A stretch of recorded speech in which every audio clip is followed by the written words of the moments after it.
And the always dapper Rich Lerner joins us now, about to host Golf Central on this 30th anniversary of Golf Channel. You're starting year number 29. I've known you for a long time, but how did you get here?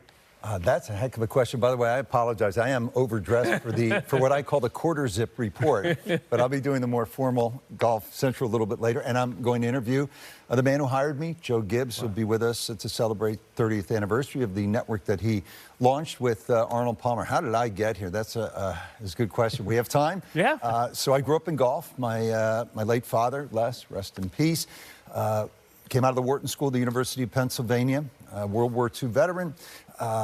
He had this idea. He started to enjoy golf. And he, with some buddies, and about 40 grand, they were broke on day number one, they started a fully lighted par 3, 30-stall driving range, miniature golf, pinball room, with some great pinball games in the day, Galaga, Donkey Kong, Pac-Man. I played too much pinball, by the way. I should be on tour because I had all the golf balls you could possibly hit. We were wayward children. So my dad had this driving range. And in fact, there's a tie to Arnold Palmer. My father, being the smart business person that he was, approached the Ascendant Star on the other side of the state. So this was in the Lehigh Valley in Pennsylvania, Allentown. And he approached the Ascendant Star with the idea that he would get Arnold's name on the new property, the new business. We'd have a string of Arnold Palmer golf centers across the country. Arnold was a shrewd businessman, as we all know, in his own right. And when my father found out, we're talking name, image, and likeness way back when my father found out Arnold's asking price to lend his name to the project, Dorneyville Golf Center was born. Named for the little borough on the edge of the expanding city of Allentown. Phenomenal, all-time greatest summer job. Without my 3 brothers and I and all of our friends worked it. Great memories, some hard early years, but 35 years before the state bought the land. And now it's just another homogenized a strip of America with a Carrabba's and a Dunkin' Donuts. Carrabba's where the 12th hole used to be, my only hole-in-one.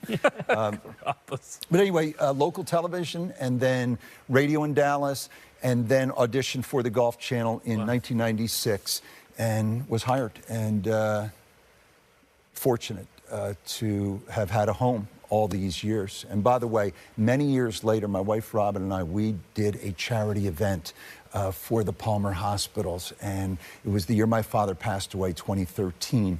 And Arnold and I were doing a Q&A at Bay Hill for 200 people. And he called my mother up. He presented our family with a plaque with my dad's name on it, which is outside one of the neonatal intensive care rooms at the Winnie Palmer Hospital for Women and Babies in Orlando. So my dad never got Arnold's name on the driving range, but he got his name in the hospital. Wow. And his son still works for this network. So proud day for me, emotional day for me to have been able to work here, and I feel blessed.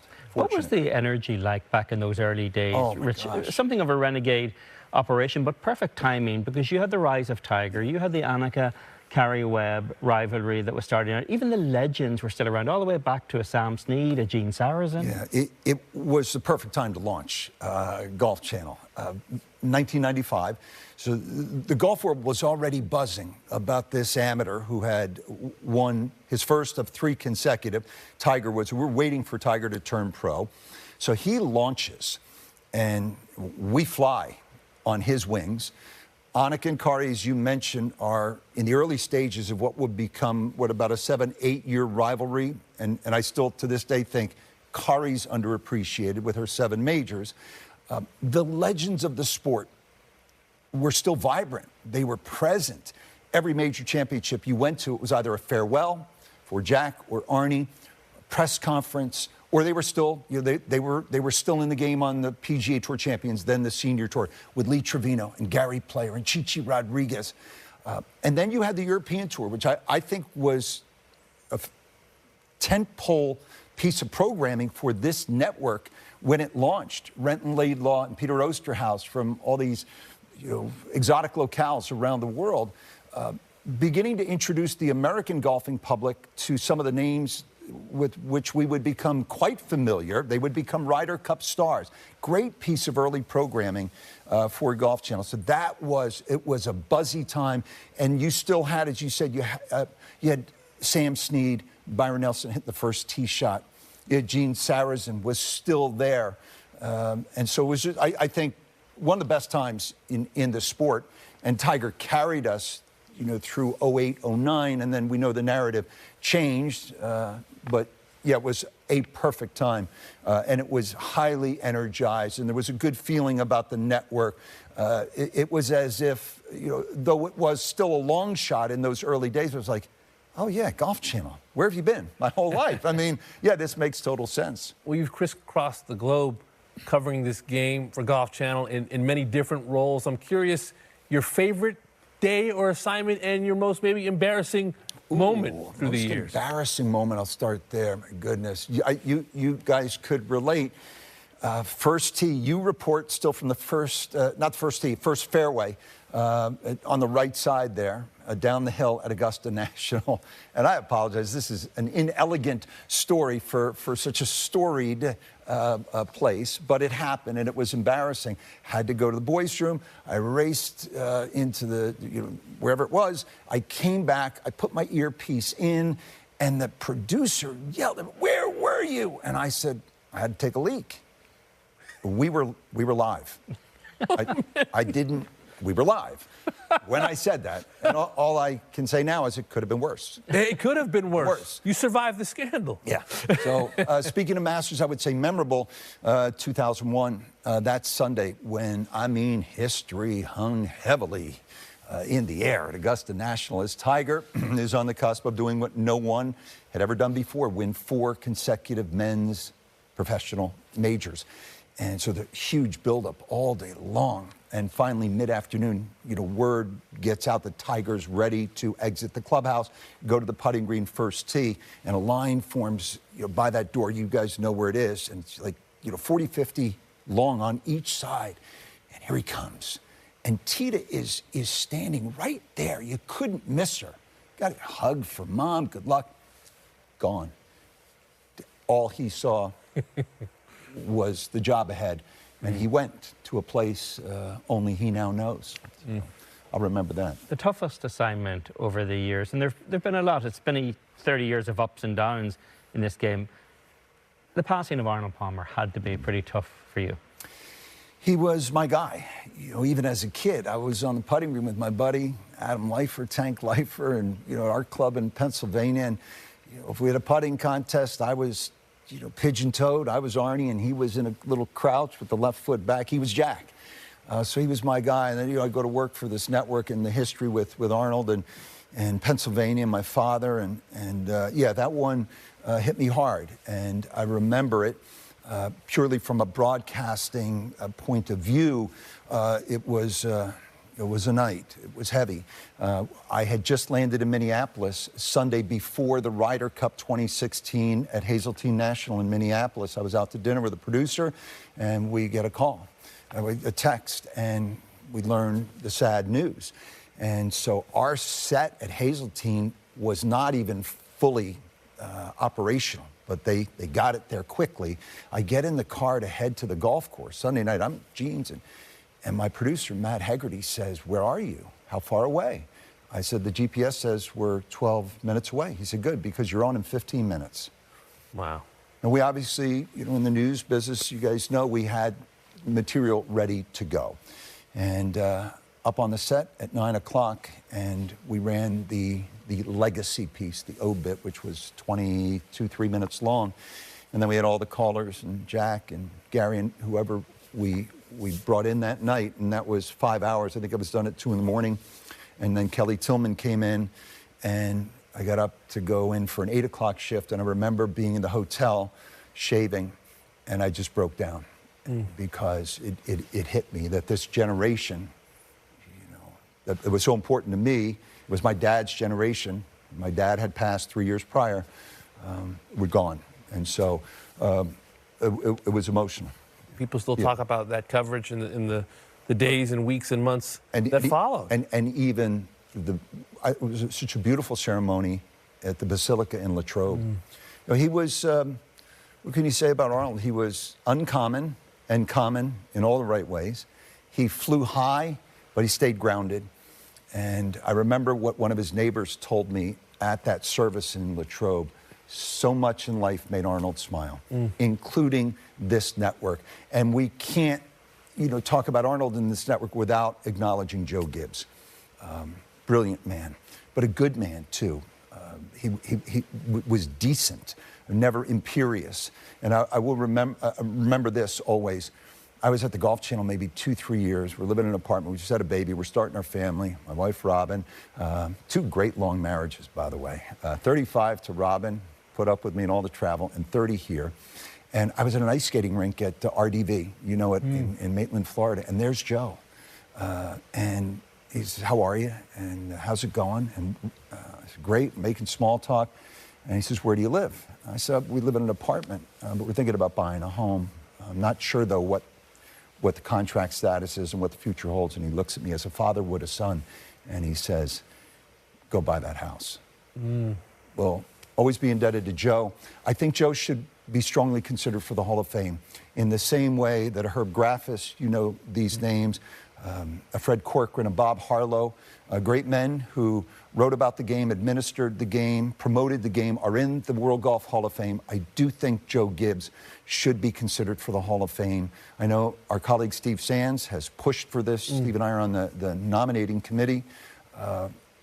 Steve likes to say there would be no NFL network, no NBA, MLB, NHL, single sport networks proliferating today were it not for Golf Channel and the vision of Joe Gibbs. The fingerprints of Joe Gibbs and Arnold Palmer still on this network some 30 years later. I'm curious, I want to go back to the early days. I mean, this channel has evolved so much from the old wood paneling that we saw in the early days. Do you remember your first assignment? I do, and it was quite the assignment. It was the old Kmart Greater Greensboro Classic 1997, and it was the week after Tiger won the Masters.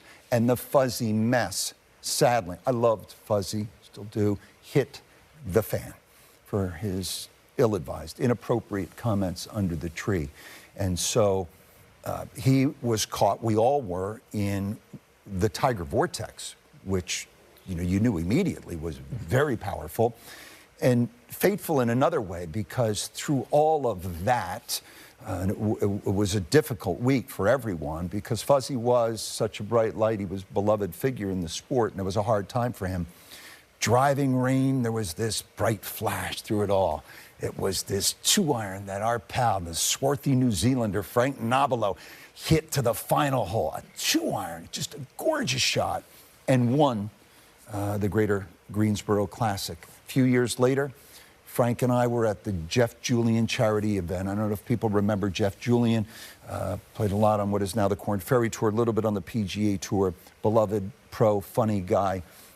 And Frank had a bad back, and he was hurting, and he was thinking about what he should do. And I knew how bright he was, and I recommended broadcasting, and he still curses me for his blessed plight. And Jeff passed of ALS.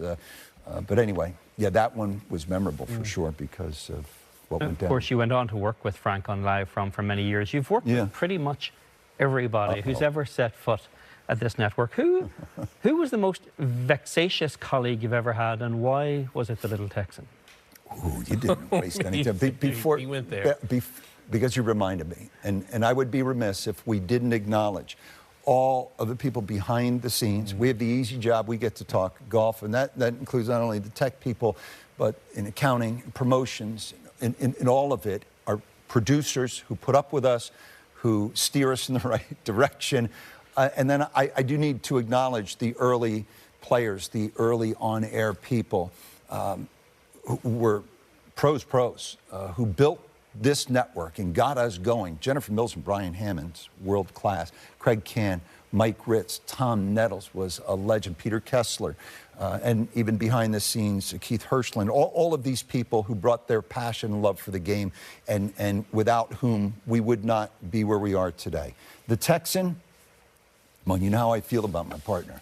I think I personally think he is the greatest desk analyst in any sport. I do. You may not agree with everything he says, but try to prove me wrong. There are different styles. There are different ways to get at it. Barkley is a completely different approach. But in terms of breadth of knowledge, depth of research, ability to bring an argument, a point of view, I think Brandel is untouched. He's a force. But, yeah, he can be. Well, he's a Texan. Oh, you know, we love him. And speaking of Barkley, the one thing I think about this network, it hit me on the way in, I was thinking about this, is people say, well, when did you know you were going to make it as Golf Channel? It was in the early days when I was out covering the AT&T Pebble Beach Pro-Am. And I would go up to George Lopez, Rich Lerner, I know who you are. Andy Garcia, Rich Lerner, I know who you are. We were playing already in that stratosphere. And I think same thing, Wall Street. So, we're the network of Andy Garcia and Don Cheadle and Michael Douglas, all these people who Chris love Tucker, golf. Exactly. Steph We're Curry. the network of Joe Kiernan on CNBC. Wall Street loves this network. We're the network of Stephen Curry and Blake Griffin, all these athletes who love the game of golf. So, who doesn't love the game? And the network of Brandel Chambly, who has the most formidable yellow legal pad since Perry Mason. We could do this all day. Rich, I know you got to get ready for Golf Central. You get Joe Gibbs. Who else is coming on with you? We have Chris Mervin, who was one of the early important executive figures at Golf Channel. Arnie's grandson, Sam Saunders, will be with us. Tim Neer, who was one of the early Golf Channel pioneers and a great guy. So we'll celebrate 30, and it's been great having you guys along. And what are you looking at? Just looking at the legend. The golf, isn't it nice that we've got the golfing gadfly? Yeah, Happy New Year. Here we go, 2025. This was fun, Rich. Big D, good to see you. Thank you. Yeah, what a treat. Thank you. Oh, grateful for 30 years of Golf Channel. Grateful for you, the viewer, and for Arnold Palmer and Joe Gibbs for launching the network way back in 1995. What a ride it has been.